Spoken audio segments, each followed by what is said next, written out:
Olha o nosso tema de hoje. Até que ponto você confia em Deus? É uma pergunta que a gente deve se fazer, porque nós que somos cristãos, a gente está sempre falando assim, não, eu confio em Deus, eu confio em Deus. Não, não importa as circunstâncias, eu confio em Deus. Essa já é uma confissão, amém por isso. Mas quando somos surpreendidos, quando pegos de surpresa, a gente baqueia, sabe? Quando nós somos acometidos com as diversidades, os problemas, as adversidades que chegam a nós, as más notícias, como nós reagimos a isso? Porque a palavra nos ensinou que a fé, ela é a certeza de fatos que não existem. Você vê? Você crê em alguma coisa que não depende de você realizar, mas você crê que vai acontecer. E foi assim, a história da Bíblia toda sempre foi assim. E a nossa não é diferente, né, Maria? Exatamente. As pessoas confiam em Deus até o versículo 2. Basta as suas expectativas serem frustradas, basta aquilo que elas esperam não acontecer e ponto. Já entra o desespero. Confiança é algo que está estabelecido em mim, independente de que algo dê certo ou não. Eu não posso oscilar na minha confiança. Ah, não, é porque eu estava esperando que deu isso e agora? E agora? Ah, você não confia? Minha esposa, existe uma história que me vem agora à mente de um alpinista, eu acho que todo mundo aí conhece, né? Mas que cabe muito bem aqui na nossa reflexão, em que o homem foi escalar, parece que o Everest, o Aconcagua, um dos montes desse, mas ele quis ir sozinho, bater um recorde.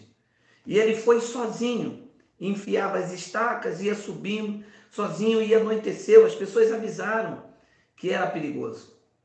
Anoiteceu e, dado momento, uma daquelas estacas em que ele se apoiava quebrou e ele começou a despencar numa velocidade muito grande. E, de repente, no meio daquilo, passou um filme na cabeça dele, né? E ele ficou pendurado. A corda que ele se amarrou lá em cima, ele ficou pendurado. No meio daquela escuridão, um frio, ele gritou bem alto: Deus, me ajuda! E uma voz disse a ele: Você crê que eu posso te ajudar? Sim, sim, eu creio, eu confio. E a voz disse a ele: Corte a corda, confie em mim. E ao invés de ele cortar a corda, ele se agarrava mais ainda. Não, não, não, não, a corda eu não corto, não, não, não.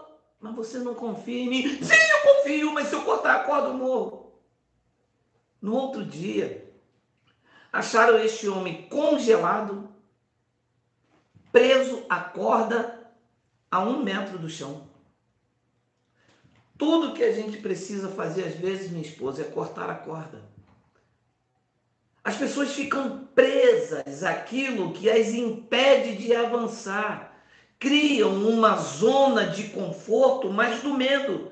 Porque o medo, embora ele seja nocivo, ele cria uma zona de conforto. Você sabe da história em que Pedro e os discípulos estavam no meio de uma turbulência, no meio de um vendaval, e todos eles presos num barco indo a pique. Jesus disse: Vem, Pedro. Então, o que parecia ser uma zona de conforto, um local seguro, na verdade ia levar todo mundo à morte. Pedro ouviu a voz para vir, para cortar a corda. E se nós confiamos em Deus, o melhor momento para se acreditar é nessa atitude de cortar a corda, de romper com aquilo que me mantém numa zona de conforto. O salmista disse: os que confiam no Senhor são como o Monte Sião, que não se abala. Sabe o que Davi estava dizendo? Que sobre aquele monte vinha tempestade, vinha névoa, vinha chuva, vinha gelo, vinha tudo. E ele permaneceria ali inabalável. É o que Deus espera de mim e de você. No meio da turbulência, não é para você se desesperar, ir embora, falar que não vai fazer mais miojo para o marido. Isso pode isso. Não, e o interessante é que quando ele ouve a voz, né? E que nós muitas das vezes ouvimos essa voz também lá dentro de nós, porque como filhos, Deus ainda fala conosco, sabe? Há situações da nossa vida que a gente pensa, nossa, quão difícil será atravessar essa tempestade, como era para aqueles discípulos. Mas se você realmente não romper com algumas coisas, se você não ouvir mesmo, porque o máximo que poderia acontecer ali era ele dar crédito à voz, porque ele já ia morrer, ele já estava despencando. Era ele dar crédito à voz e cortar e talvez quebrar uma perna, um braço, se machucar, mas estaria vivo contando um milagre. Então, muitas das vezes, nós não contamos o nosso milagre porque nós não ouvimos, não damos ouvido a essa voz que fala lá dentro, sabe? Faz. Não, você não está só. Eu não te abandono, sabe? Essa voz que nos ativa a nossa fé, que faz com que a gente se encoraje diante das grandes lutas, porque é luta, amado. Nós temos visto aí documentários e reportagens e coisas que nos chocam. Quantas famílias atravessando fases muito difíceis e que se não for essa fé, meu amor, não consegue dar um passo, fica paralisado, sabe? Então, até que ponto você deve confiar em Deus? Eu sei que como seres humanos a gente fica em dúvida, sabe? De acordo com aquilo que a gente esteja vivendo, a gente se questiona, mas comigo? Por que eu? Por que a minha família? Por que o meu marido? Por que a minha esposa? Por que os meus filhos? Mas eu acho que esse é o grande desafio do cristão. É se lançar, é dar ouvido a essa voz, é saber que Deus, ele não muda, sabe? Ele permanece fiel às suas promessas. Então, quando ele disse que aqueles que confiam no Senhor são como um monte, você vê, pensa, analisa o tamanho de um monte. Gente, ele não se abala. Pode acontecer o que for, ele continua firme.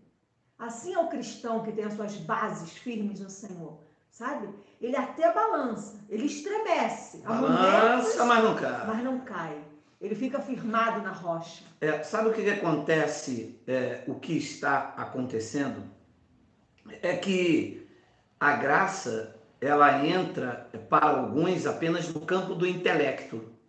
Na hora desta fé, no bom termo da palavra, ser provada, assim como o ouro que entra no fogo e sai de lá muito mais apurado, assim é a minha vida quando eu sou confrontado com a dificuldade. Então, quando eu vivo uma graça apenas no intelecto, aquela graça que é para mostrar que eu sei mais, que vira mais uma disputa, debates teológicos de grupos, de vai para o Facebook, discuta e refuta, sabe? Esta graça aqui, ela se faz até necessário, mas no confronto diário do combate, ela não tem efeito nenhum, porque ela entra apenas no campo do intelecto. Os combates e o pódio são para aqueles que vivem o sobrenatural de Deus, para aqueles que andam em linha com a palavra, num temor de Deus. Quando vem o combate, ele vence, porque ele sabe em quem tem crido. Paulo disse uma frase interessante: eu sei em quem eu tenho crido e estou certo de que ele é poderoso. O homem estava preso à corda. Para quem ia morrer, qual era o problema de entrar dentro de uma cova? Eu já tô morto. Então, nós estávamos aqui, antes de entrarmos aqui, perguntando até que ponto uma pessoa está disposto a confiar em Deus. Será que ela só está disposto quando tudo está bem, todo mundo com saúde? Eu confio em Deus. Não, eu sou uma pessoa de fé. Você sabe que Deus fez um desafio a Abraão. Na verdade, no sistema religioso eu pregava muito isso, um Deus de desafio. Deus fez um desafio a Abraão. Deus disse a Abraão: me dá o teu filho, o teu único filho. Esta palavra não entrou no campo teológico, da teologia, do entendimento. Esta palavra entrou no campo das emoções e Davi reagiu na confiança. Davi não, Abraão. Eu acredito que Abraão pensou como eu pensei em alguns momentos da minha vida. Ora, eu não tinha filho. Deus me deu. Deus disse que do meu filho ele iria fazer uma nação. Se ele está pedindo para me sacrificar meu filho, Deus é poderoso para ressuscitá-lo, porque ele não pode falhar. Toma! É tudo teu. Gente, você vê o nível de confiança desse homem? Deus disse: me dá o teu único filho. Isso não entrou aqui na teologia dizendo a fé existe, não existe, estou em lei, estou na graça, isto é de Deus, isto não é. Você sabe essa guerra teológica? Não, é porque isso é até o ano 70, isso aqui não é mais. Não, porque agora, porque... Você sabe essas brigas teológicas que nós saímos do sistema, entramos na graça, entra no campo do intelecto, mas não entra no campo da emoção para você reagir com esta confiança. Ele não quis saber se é antes do ano 70, se não é, se é lei, se é graça. Ele quis saber o seguinte: Deus está pedindo, então ele é poderoso para ressuscitar o meu filho, ou então ele é mentiroso. Eu estou confiando em alguém que falou algo que não pode fazer, uma vez que ele vai matar. Como serei pai da multidão? Eu já avançado, já não posso ter meus filhos, mas filho, eu já tenho esse por milagre divino. Então diz que Abraão foi com seu filho. Gente, me desculpa, minha esposa, o canal é seu, mas quem manda em você sou eu, sou o cabeça da parada. Ui. Gente, realiza comigo. O menino vai, o único filho que tem o pai da velhice como o herói dele. O velho brincava de bola de gude, fazia bolinho de chuva. O velho falava para ele o ala. Tá entendendo, gente? O menino vê o pai como tudo, que Sara está acabada, que já teve um menino com quase 18 quilos. A velha arruinada, era o pai que era tudo. E o pai pega um menino para ser sacrificado. O cutelo está ali do lado. O coração do pai está... E o menino está perguntando: papai, aonde está o cordeiro para o sacrifício? O pai com vontade de falar: o sacrifício é você, eu vou te matar, meu filho. Tu imagina? Gente, idealiza e viraliza junto comigo, que eu já estou num estado viral. Amarrou o menino se batendo, e o pai velho, e o menino se bate daqui, Ouça, Abraão estava com desejo, estava disposto às últimas consequências para mostrar a ele mesmo que ele servia a Deus. E a voz disse: chega, agora eu sei que tu temes a Deus porque não me negaste o teu último filho. É a corda, é a tua última atitude, é a tua última bala no rifle, é a tua última gota de esperança. Não tem mais tempo para esperar mais nada. Estamos vivendo dias muito difíceis, e se não for essa ousadia, esta confiança acerca de você, você vai sucumbir, porque tudo é contrário. Uma má distribuição de renda, uma injustiça social. O governo está aí dando R$150 às famílias, alguns recebendo de forma que não necessitam, mas os que precisam estão recebendo 150, no máximo 300, para comprar um pedaço de carne que custa 20, 30, uma lata de leite. Gente, se nós não depositarmos a nossa confiança em Deus, se você não for lá fazer sem saber que é impossível, se você não tomar uma atitude, se levantar, sair desse marasmo, comece com o que você tem, sabe? Seja como há uma profecia que o cara transforma ouro, como é que é? É muito conhecida aí, tipo um toque de rei Midas, mas é uma pessoa que consegue com os metais. Gente, se você não começar pequeno, se você não der o primeiro passo, Deus disse a Abraão: sai do meio da tua parentela, vem para uma terra que eu vou te mostrar. Abraão, mais uma vez, estava disposto a sair do comodismo. Ele não via o final da escada, ele nem sabia que tinha escada. Deus disse: ainda vou te mostrar. É isso que Deus espera, minha esposa, de nós. Deus não espera que a gente entre mais uma vez num ringue de teologia, porque é lei, porque é graça, porque é isso. Porque... Claro, isso se faz necessário, porque te livra de ciladas. Mas muito mais importante do que isso é viver uma vida de atitude, como um Monte Sião.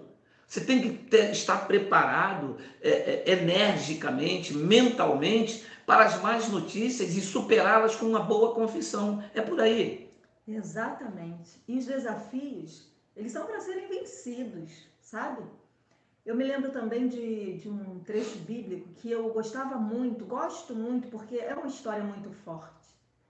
Diz que homens iam a uma cidade e uma mulher vendo sempre ali, divulgando, né, divulgando o evangelho, ela então sente no seu coração o desejo de abrigar aquelas pessoas, de dar alimento, de passar uma noite na casa dela. E aqueles homens, como profetas da época, viram um coração tão puro daquele casal que nem os conheciam. E aí abrigaram eles e eles falam, mas observando, eles não tinham filho. Um casal tão próspero, solidário, sabe? Ajudava as pessoas, mas lhe faltava um filho. E aquela mulher não pediu nada. E conta que a Bíblia relata que eles então disse para aquela mulher que ela teria um filho, e assim foi feito. E dado um tempo, aquele filho morreu, do nada. Do nada. E diz que aquela mulher, em silêncio, sabe?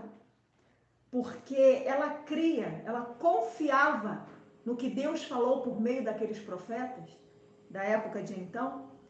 E ela então vai até eles, porque ela precisava de uma resposta. A Bíblia relata que durante o caminho ela ia, sabe? Confiando naquilo, porque era a única forma que ela tinha, amados. Era de confiar naquela palavra, daquele homem que ela tinha como homem de Deus. E hoje eu vejo que muitos perderam esse feeling, sabe? Essa intimidade. Essa coisa que o cristão tem que ter, que é a confiança em Deus. E no caminho, quando ela foi abordada e perguntaram para ela, está tudo bem? Ela, diante dessa confiança em Deus, ela falou, tudo vai bem. Sabe, ela foi lá questionar, ela foi lá perguntar. E aquele homem com fé, com intrepidez, diga a ela, o seu filho está vivo. Esse momento de confiança aqui, amados, ou você paga para ver e crê, e mete a cara, ou aquela mulher ia receber aquele filho morto, não ia questionar ninguém, não ia atrás do prejuízo, como a gente costuma dizer aqui no Rio, sabe? Não, porque tudo é vontade de Deus. Às vezes Deus permite algumas coisas para que você coloque a tua fé em prática, para que você avance, para que você cresça nesse entendimento, sabe? Você não pode ficar ali acuado diante das dificuldades, das lutas diárias que todos nós passamos. Você tem que reagir, você tem que persistir e você tem que entrar como vencedor, sabe? Aquele bom combate. Não, eu sei que isso aí é para me provar, porque Deus, ele não muda. O nosso Deus, ele é bom em todo o tempo, só que nós precisamos confiar nele. E muitas das vezes a gente, por desconfiar, por não ter segurança, a gente deixa de alcançar os benefícios. Verdade. Agora, minha esposa disse algo interessante, que quando o filho dessa mulher morreu, e ela no meio do caminho, antes de falar com o profeta, alguém perguntou, vai bem a tua casa? Vai bem o teu filho? Sabe o que ela respondeu? Tudo está bem. Sabe o que me chama a atenção aqui? É que ela não tinha que falar dos seus problemas com quem não dizia respeito. Se ela fala que está morta, aquela pessoa ia alterar o quê? Então, tudo está bem. Tudo está bem, embora esteja mal, a quem não diz respeito daquilo que eu estou passando. Não adianta eu abrir a minha guarda. Tem pessoas que vão esperar esse momento para tripudiar. Tem pessoas que estão torcendo para que dê errado. Tem pessoas que estão olhando para você, torcendo para que você não avance. Tem pessoas que estão torcendo que o nosso canal não seja um sucesso.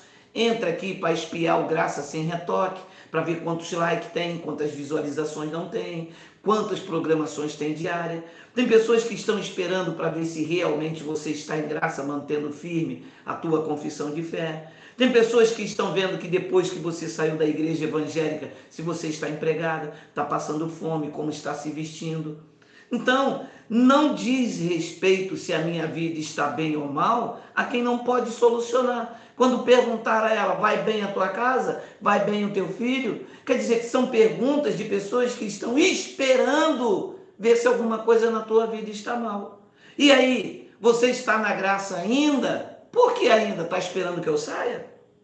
E aí, você está casada ainda? Por quê? Está esperando que o meu casamento seja um fracasso? E aí, você está naquele emprego ainda? Por quê? Estava tramando para que eu saia? Então, são esses momentos que nós devemos manter a nossa confiança em Deus. Não é ainda, eu estou sempre. Não é ainda, não é de vez em quando. Eu estou firme na minha confissão de fé. Haja o que houver, a minha decisão é uma só. Abençoado, depois de tomar uma atitude baseada no Evangelho, não volte atrás nem por um segundo, não recue. Crie raízes, se estabeleça. Um carvalho, ele demora mais de 60 anos para crescer. Depois que cresce, meu amado, as suas raízes são profundas. Confie em Deus. Até que ponto você está disposto a confiar em Deus? Porque quem confiou não desistiu no meio da jornada. Os grandes homens da Bíblia Sagrada não desistiram. Os grandes homens de sucesso na nossa época foram homens que persistiram. Este Brasil está construído aí sobre pessoas que deram a sua vida, derramaram seu sangue, alguns perderam a vida. Quando você lê o livro dos heróis da fé, alguns foram cerrados ao meio, jogados dentro de tonéis de azeite, queimados vivos, foram mortos aos fios das meadas, entregues à boca de leões, e as pessoas da fraqueza, eles tiraram força. É o que Deus espera. Deus não quer que eu, aos 55 anos, fique dentro de um quarto e lembrando das feridas do passado, de que não deu certo, porque eu sou um analfabeto, eu não vou conseguir falar, as pessoas vão criticar quando eu falar mormão, as pessoas vão criticar quando eu falar saloba, ou salobra, ou salabo, eu não estou preocupado com isso. Tudo está bem. Aliás, todas as coisas cooperam para o bem daqueles que amam a Deus. Combata o bom combate da fé. E quando esta tua atitude de confiança for requerida, for pedida, mostre em quem você tem crido. No meio da dificuldade, eu sempre digo aqui entre os irmãos, o melhor momento para crer em Deus é no meio da dificuldade. Crê quando tudo está bem, crê quando a despensa está cheia, quando está todo mundo com saúde, é ótimo. Crê quando a velha está tranquila, é ótimo. Eu tenho que crer, é no meio das dificuldades. Eu tenho que me lançar em Deus quando vem a escassez, quando vem o inverno. Eu tenho que me lançar no meio dos combates. Aí eu vou descobrir que quando eu sou fraco, então eu sou forte. Hoje é uma grande oportunidade, sabe? De você tomar aquela xícara a mais, numa conversa franca com Deus. Porque às vezes, em graça, a gente perde um pouco o foco. Ih, muito. Não ora, não agradece. Tudo que aconteceu hoje está na vontade de Deus. Não, tudo é mecânico. E vai, pega ônibus, vai trabalhar, come, bebe, sabe? Chove, faz sol. E é tudo muito raso. E eu acho que Deus, ele gosta quando um filho bate um papo profundo com ele, sabe? Ele já nos conhece, amada. Afinal de contas, foi ele que nos criou. Mas eu ando reflexiva e eu vejo que há momentos na nossa vida em que nós devemos sim conversar com o Pai. Exponha. Fale o quanto você confia nele, o quanto você tem confiado e o quanto a sua vida tem se baseado nessa confiança. Às vezes é preciso ser falado. Assim como para o seu marido, para a tua esposa, você não fala. Eu te amo, olha, eu preciso que você faça isso para mim, marido. Olha, eu tenho que comprar aquilo, eu tenho que hoje ir em tal lugar, você me leva. Eu acho que às vezes falta essa conversa, aquela xícara de café a mais. Sabe, prorrogar esse papo. Senhor, muitas vezes as irmãs lá riem que eu falo, às vezes eu falo, Senhor, senta aí, toma mais essa xícara de café comigo, porque o negócio hoje está puxado. E às vezes é necessário esse bate-papo. Sabe, esse abrir de coração, esse colocar para fora, esse rasgar, sabe? É Deus ver que você está aberto para que Ele realmente fale ao teu coração, como Ele tem falado e às vezes a gente não ouve, porque nós não estamos atentas a essa voz. Deus fala conosco toda hora, todo dia. Ele está dentro de nós. E essa intimidade que nós não podemos perder, amados. Porque se você perde a intimidade com o teu marido, daqui a pouco vocês não se conhecem mais. Ele vai para um lado, você vai para o outro, ele faz uma coisa, você faz outra, vocês não se encontram mais. E daqui a pouco isso aqui está perdido. Assim é a intimidade com Deus. Assim é esse pacto de filho, de pai, sabe?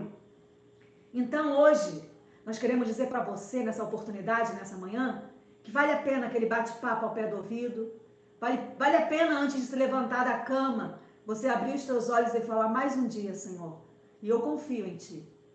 Eu confio que vai suceder assim. Comece a falar, coloca a tua fé em prática. Eu sei que, por fé, Senhor, o meu filho vai ser um filho obediente hoje. Por fé, o meu marido vai ser uma bênção. A minha esposa já é uma bênção. A minha casa já está suprida. O alimento, Senhor, a provisão já chegou. E você começa a confessar aquilo, vai, sabe, te preenchendo, vai te reanimando. Em dias difíceis, amado, a confiança em Deus, ela tem que permanecer inabalável. E é assim que nós queremos, nesse momento, dividir com você essa fé, que ela fique cada vez mais ativa, que você comece, sabe, a pensar grande e a agir grande. Porque às vezes não é só pensar, às vezes é colocar em prática, sabe? É confiar em Deus e meter o pé na porta. É falar: Senhor, estou indo, eu vou avançar, eu vou crescer, eu vou conseguir, porque Tu estás comigo todos os dias da minha vida e Tu não abandonas, meu filho. Amém. Eu vou contar um breve testemunho, né? Todos sabem aqui que há mais de 30 anos atrás eu tive preso, e quando eu saí do presídio, eu não achava emprego em lugar nenhum.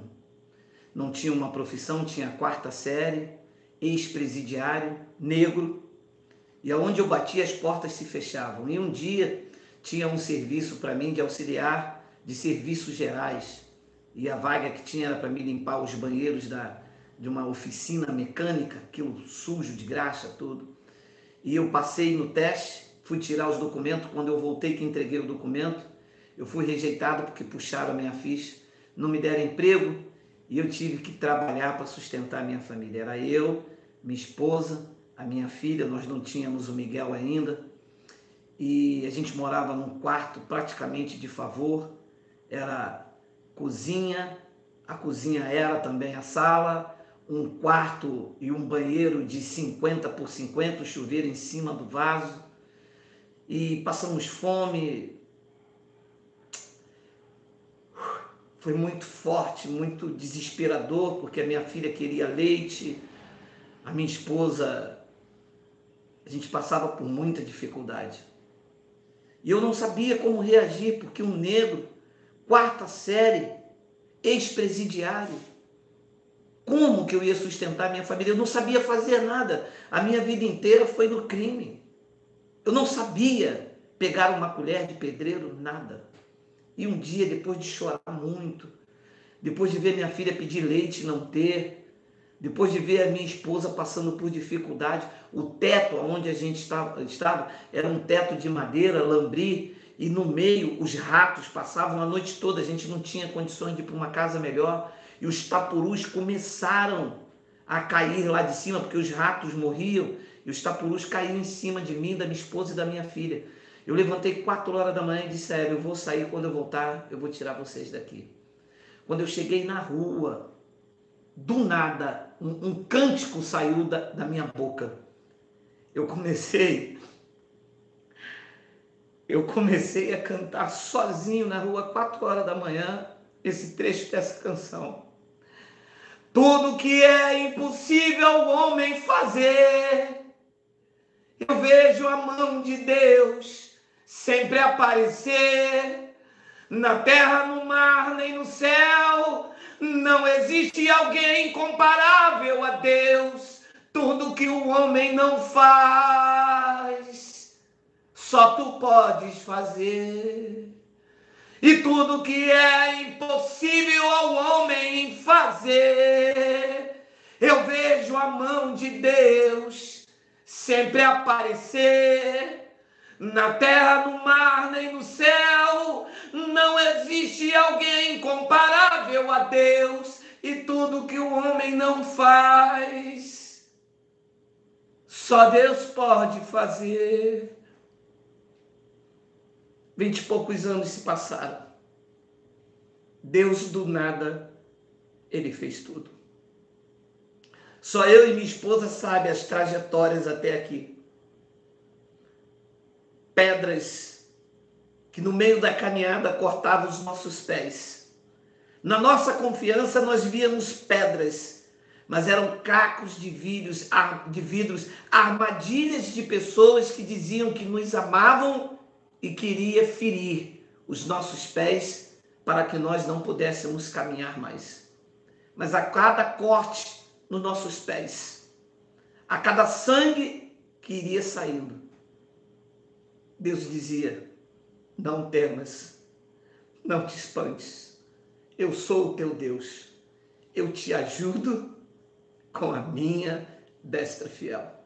Hoje, as pessoas estão olhando para as nossas colheitas, porque elas não viram o quanto nós caminhamos numa terra seca e semeávamos confiando em Deus.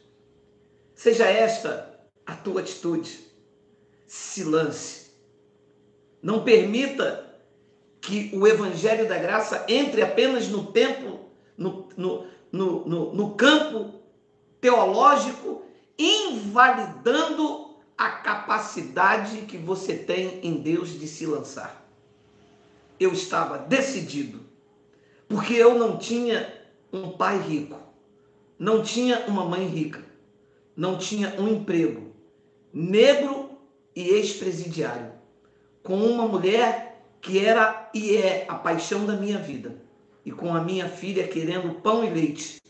Eu dizia: ou tu faz, ou eu vou sucumbir.